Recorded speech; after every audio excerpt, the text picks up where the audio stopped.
Remember, you can never regard yourself as a true hunter until you're in tune with the hunted. Carp fishing teaches us patience, the ability to wait for the right moment. In life, we often encounter obstacles that seem insurmountable. But just like waiting for the elusive carp to bite, we must trust in the timing of the universe.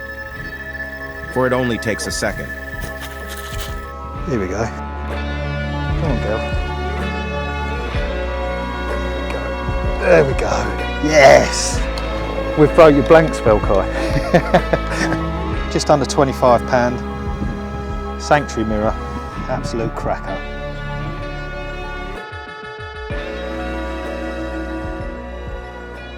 I'm fishing Ronnie rigs, and the reason I'm fishing Ronnie rigs is these fish are still quite young, 6, 7 years old, and they can be soft-mouthed. And I found that the pop-ups will give you a better hook hold on the soft-mouthed fish.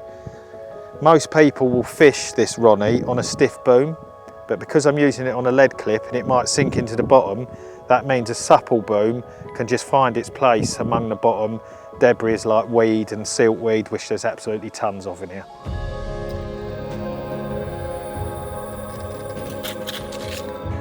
Oh, that was an absolute flyer. And I was just thinking of moving that rod. I've had a few fish show to our right, and I thought I might move a rod down there, and that was the rod I was going to move, so I'm glad I didn't. Lump of weed hanging off it, there it is. Crazy carp. What's happening? Yes! It's going off, Kai. About the same size as the other one, mate. Second fish of the day.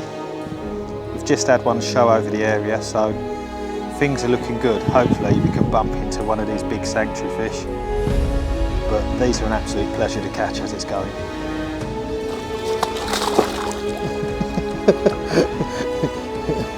Go on, Mrs. Unangelic. Your last mate was a porn star. So we've literally been sitting here and we've heard a couple of fish show down to our right. So I've got my bait ready, and the bait itself is mainline cell, and it's crushed up, and in there I've got a bit of dynamite hemp and some smart liquid and a little bit of a response pellet. So that's all a little mix, so there's lots of different smells, oils and things coming up off the bottom, and then I'm dropping the Ronnie rig that I showed you earlier into that. But yeah, we've seen these fish show up there, and before I waffle on any further, I'm going to get this rod out down there and hopefully catch carp. So like, when you're fishing somewhere where, like here, there's quite sharp bar systems, I do love to have my rods locked up, so the fish really has to work for a bit of line. But when you've got sharp areas, I fish the clutches dead loose on the take, because if you think when you're trying to cut a bit of braid with scissors, you pull it tight to cut it. So when your line pulls tight on a bar because you've got a stiff clutch, that's what happens. So I fish a nice loose clutch. That way it just rolls off the top of the bar, and I can get up the top there, pick the rod up and get a bit of height on the fish before I get cut off. Unlike other hobbies, there are no rules in carp fishing. You never really know what the next 30 seconds has in store for you. Perhaps that's the reason why we are fascinated with it. Carp fishing truly is unpredictable. I was just sitting here making a bit of dinner, and that right hand rod that we put out earlier, we moved to the sound of them fish, has dropped back and we've got one on.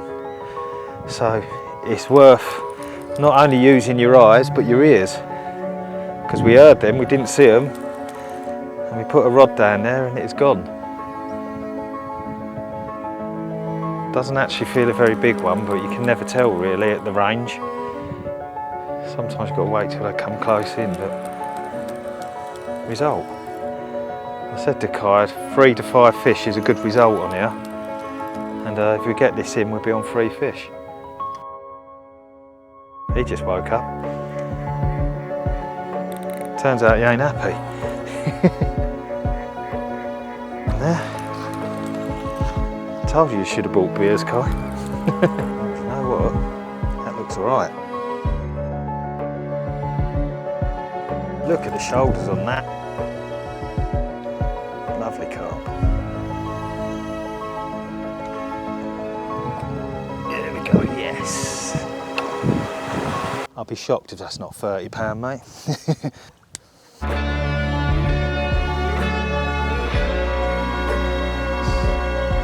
£31, our third fish of the day, and you've got to be chuffed with that, haven't you? Them tiny starburst scales on it, big plates on its shoulders. Do carp come better? We had to have a look at both sides, didn't we?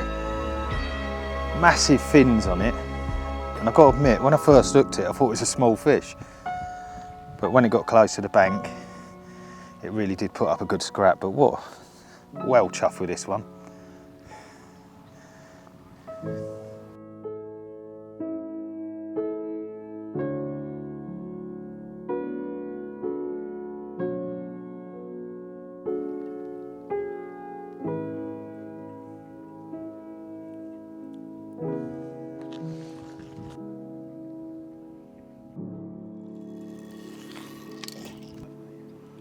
Okay, so this was the rod we literally put this rod out about 35 minutes ago, and it's just an area I had a bit of a gut feeling about, that I know that the weed don't get that thick in for a while, so there's like a clear clay area out there, and it's done me a few bites this year, so I was sort of confident of a bite off it, but this one is out. Look at that, flying off of this. Come on, you. In you go.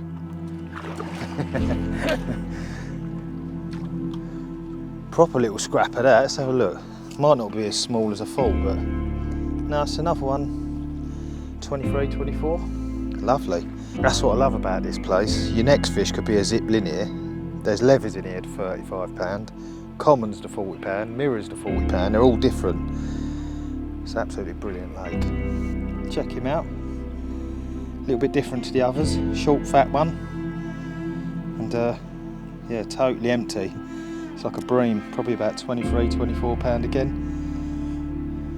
Brilliant, excellent bit of action. Hopefully there's bigger fish to come tonight.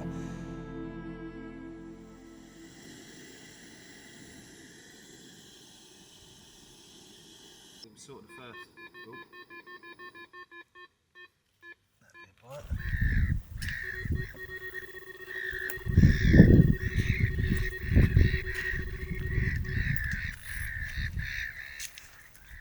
We're literally not far off packing up, and we're just saying, if I get this in, it'd be nice to finish on a fish.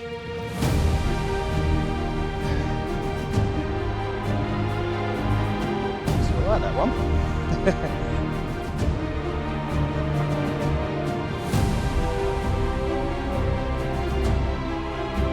Well, look at that absolute beach ball, and what a lovely fish to end on, just under £24.